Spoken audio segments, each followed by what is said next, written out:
Hey friends, my name is Jake. This is Bandit.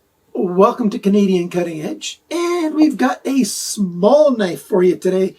Definitely sub 3 inches.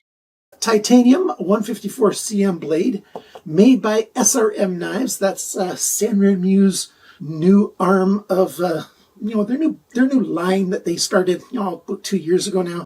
We're going to take a look at it. It's an interesting little knife. I've had probably 70 different knives in their 7000 series is what they changed it to a while ago. That means the blades are around 7 centimeters, about 2 3/4 inches long. So they got loads of knives like that. So they've got lots of experience making little knives. How good did they do this one? Is it okay? Is it a nice choice? Is it worth the money? I'll give you the full review, teardown, all the details. I'm going to try to answer all your questions so that you know, so that you'll be able to decide if you want to buy one or not. Let's begin as we usually do with a size comparison with the Ontario Rat 1. Yeah, it doesn't even fit on the screen. This is a small knife. This is what I'm calling an urban ODYSEE knife. Certainly this is not something that a country boy is going to use when he's out doing chores.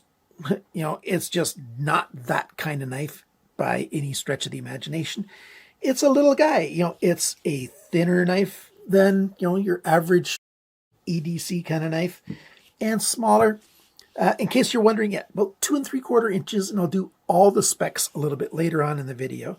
Materials on this thing, we've got 154 cm here and titanium back here. And before we go any further, little knives don't cost an awful lot less than the same knife in a bigger size for the following reason. The cost of the knife is not based on its size per se. The cost of a knife is based on how much it costs to make the knife. Now, to make a knife, if this knife is a larger size, the cost to grind this blade is almost the same as it is to cost to grind the blade if it's 1.5 inches longer, because you have all the same steps. And so you have to do all the same programming for the CNC milling. It takes just as long to do all of those things. It only takes a minute amount of time longer to do the actual milling of it. Also, the cost of the materials. The cost of materials on a knife is a tiny portion of the price of the knife.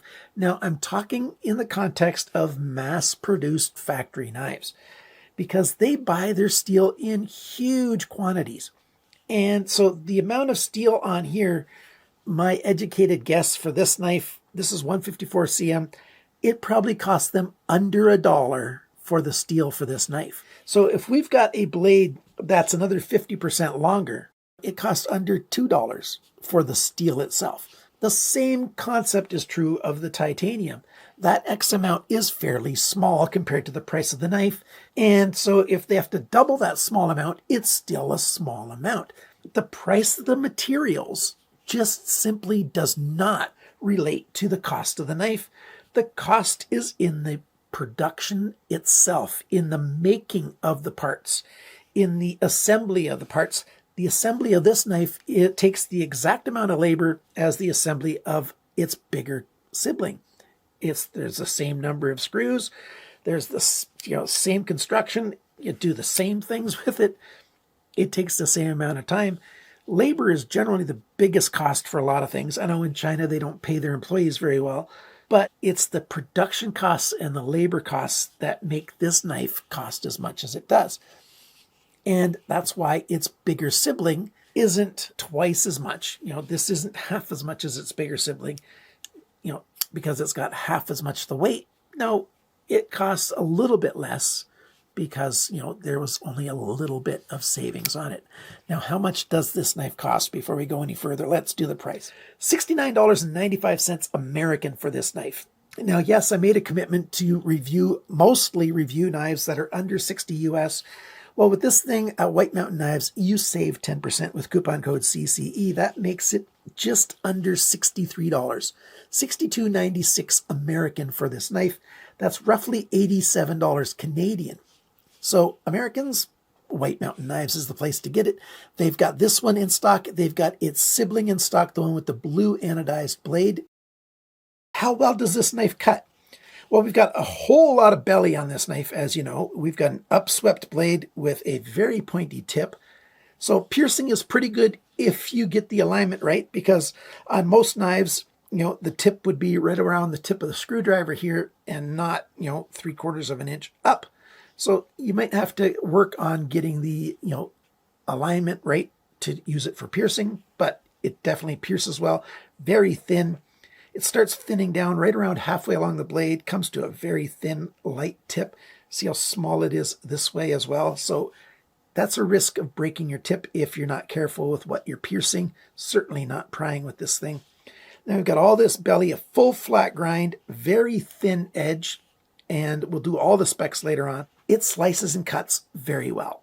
Now, you might have to work out some alignment issues because when it's so small, your hand gets in the way. If you're cutting on a tabletop, that can get difficult. You might have to change your grip to something like this. But how thin and light it is, it cuts very, very well.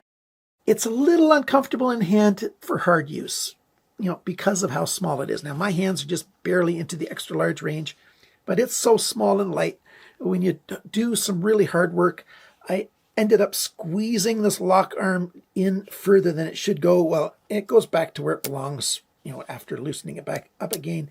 But this simply is not a hard use knife, so I don't treat it that way.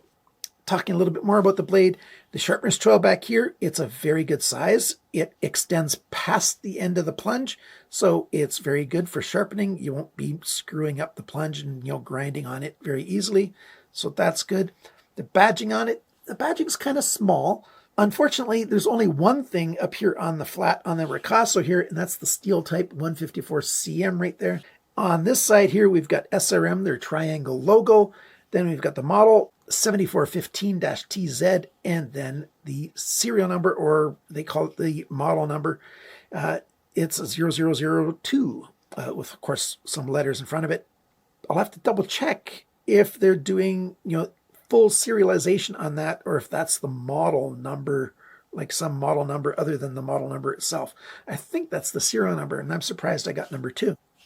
And on this side, we've got SRM. We've got the logo again. And underneath it says, stay ready for more. Why do they need their logo there when they've already got their logo there? I don't understand, but it gets worse. They put it on the pivot pin as well, the same triangle logo that they had over here. Now, this is very common in the SRM series of knives. Sanrenmu has always been putting a little bit too much badging on their knives, but when they started the SRM brand name, they did it even worse. 3 times on a tiny knife. It's just way too much. How about the action on this knife? Well, we've got a frame lock. Now, the frame lock doesn't really get in the way for deploying the blade. Got a nice flipper there, light switch method. It's easy to operate. Couple times what I have done though is I'm holding it like this, getting ready to flip it, and I'm flipping the blade out and I stab myself there. And there's a little bit of a scar there from a previous, stab. So you do have to be a little careful with this little knife to make sure the way you're holding it, isn't like that, because you're asking for that tip, to pierce you. But the lock arm, thankfully, it's not one that's at high risk of pressing down onto and, locking up the knife. If you are in your left hand, it is a problem or a potential problem. It's very easy to put your thumb over the lock arm and then you can't deploy the blade. So if you're a lefty, it's a little bit harder to hold the knife in such a way that you can deploy the blade every single time. So be aware of that. Also, there's no left pocket clip. I'll talk more about the pocket clip in a minute, though. I'm talking about the action and pivot and everything. We've got ball bearings in there. I'll show you them a little bit later when I do the teardown. Lockup, it's quite good. It's pretty much exactly where I like the lockup to be on a brand new knife. It's engaged enough to be secure, and there's lots of room for it to wear across. That's a good thing. There is a lock bar insert, so it's not wearing on the titanium. There's the screw for that. There's an over travel stop built into that lock bar insert, so you can't push it out too far. Now, the steel over here, or titanium, does not come out further, but it's easy to get your thumb in there. They've cut away some of the steel here and put some side jimping on there, so it's easy to get your thumb in there. Did a bit of a cutaway on this side as well. So to get in there and disengage the lock, not a problem. That's easily done. Blade play side to side, nope. Up and down, nope. very secure indeed. Now, its action is quite good indeed. I'm very happy with it. Alignment of the blade, excellent. If we just take a look at it past, the lock bar cutaway there, because that changes the angle for the visuals. If you just look at the end there, that's very well centered. What kind of hardware do we have? Well, we've got T8 screw here. We've got a little T6 screw here. The odds are very low that you're ever going to take that out. The pocket clip. The pocket clip is the main con for this knife, in my opinion. This is not a low-budget knife, and yet they put in one of their low-budget clips. It deserves its own custom clip. A nice titanium clip would be nice. The clip doesn't even fit in the hole. The hole extends out bigger here than clip is, and they've got flush T6 screws. Well, thankfully, they use fairly high-quality metal in those screws. The pocket clip just is not up to the same quality and standards as the rest of the knife. I think that part is a failure. It does come out and flat over here. It's not hot in the hand, so functionally it works. Let's take a look at it going into a pocket. Climbs over, goes in, sits in there very well. So functionally, I'm happy with the pocket clip. It's just that it's not up to par with the rest of the knife. The comfort in the hand, well, the titanium, you got lots of holes in here. We've got other shallow milled out sections. It's very lightweight. Edges are chamfered. Everything fits comfortably in the hand. I really like how it feels. It just sort of blends into the hand. I like that. We don't have a big lanyard hole. We've got a lanyard pin back in the back spacer. It's G10, I believe. If you do like lanyards, you can still put one in there and just come straight out the back instead of bulging out the sides. That's good. The hardware here, I believe these are going to be D-shaped pins on both the pivot and the body pin back here. We've got the collars on both of those, a little popping blue. That's what it looks like. Let's take the thing apart. Let me quickly go through everything. We've got stainless steel ball bearings. They're very tiny. I do prefer that they were ceramic, but stainless steel ball bearings. Each of these liners here has a thin little washer in here. It's also called a race. It's hardened steel so that the ball bearings aren't rubbing on the titanium. We've got a D-shaped pivot pin with a little silicone washer there that helps it just to hold on nicely, and so the screw doesn't come loose. It's that washer sort of behaves like Loctite, so that's a good thing. Pivot collar for both of them, a nice blue anodized pivot collar. We've got the G10 backspacer here with the lanyard pin, the over travel stop lock bar insert with a ceramic ball bearing in it. Pretty nice. It's a good thing. I just wish, like I said, it had a good custom clip. The weight of the knife, 48 grams, 1.69 ounces. The sharpness of the knife, 135 best, just a tiny bit better than average. Cutting edge length, 72.4 millimeters, 2.85 inches. Blade length, tip to the closest spot on the handle, 70.1 millimeters, 2.76 inches. The thickness of the blade, 2.68 millimeters, 0.105 of an inch. The blade depth, right about where my fingers are, is the widest point, 20.9 millimeters, 0.823 of an inch. The thickness behind the grind, measured in 3 places, 0.26 millimeters, 0.010 of an inch. The grind angles, this side's got an average of 17.4 degrees. This side's got an average of 15.25 degrees. Started at 15.4, ended at 15.1. That's 0.3 of a change. This side started at 17.8, ended at 17. Less than a degree of change. That's pretty good. The handle length, 91.4 millimeters, 3.6 inches. The grip area, it's approximately 7.5 centimeters or 3 inches. The thickness of the handle, not on the pins or anything, just on the titanium, 9.2 millimeters, 0.362 of an inch. And the depth of the handle within the grip area, its biggest right here, 22.6 millimeters, 0.89 of an inch. When the knife is closed, the widest point's right up here, 27.8 millimeters, 0.109 of an inch. And the total length of the knife is 163 millimeters, 6.42 inches. I forgot to show the balance point earlier in the video. It's right there. That's a pretty good spot. I like that. It's a fun little knife that performs quite well. If you need a light-duty small knife and you're willing to spend this amount of money, you certainly could do worse, probably do better as well. But if you really like this styling, then hey, it's not a bad deal. It's well done, pretty well made.